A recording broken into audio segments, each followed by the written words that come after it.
Muhammad Ali, boks bo'yicha jahon chempioni, qanday musulmon bo'lganini hikoya qiladi.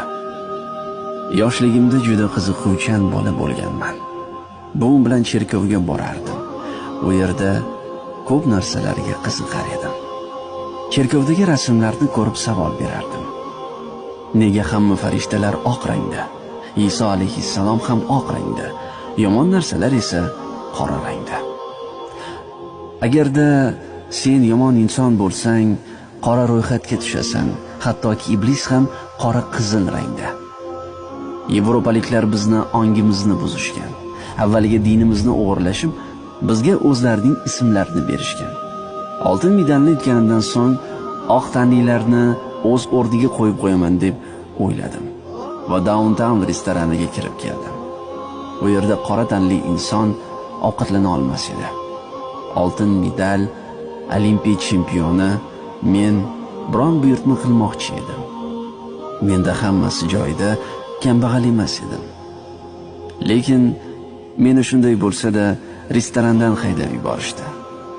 Bundan juda xafa bo'ldim va daryo bo'yiga borib oltin medalimni suvga uloqtirdim.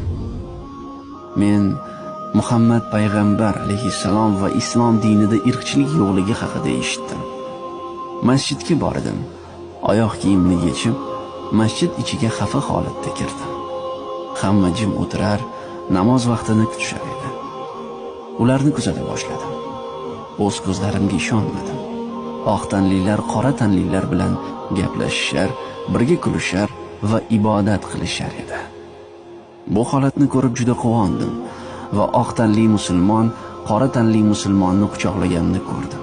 Bu men uchun chaqmoq zarbasiday bo'ldi. Ularni kuzatayotganimda imom keldi va "Seni oldin ko'rmagan edim" deya so'z boshladi. Men esa musulmon bo'lishni xohlashimni aytdim. Imom albatta ibodatdan so'ng dedi. Namozdan keyin u meni oldiga chorladi. So'ng "Sen Allohdan o'zga iloh yo'q va Muhammad uning quli va rasuli ekanini tan olasanmi?" dedi. Men "Ha" dedim.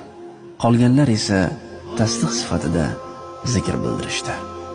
Men yig'lab yuboraman deya o'ylamagandim. Ko'pchilik va hatto imom ham yig'lab yubordi. Meni tabriklab bag'rlariga bosishdi. Ismimni Muhammadga alishtirdim. Men buyuklikdan ham ustun bo'ldim va chempion bo'lganimda ham yig'lamadim. Lekin musulmon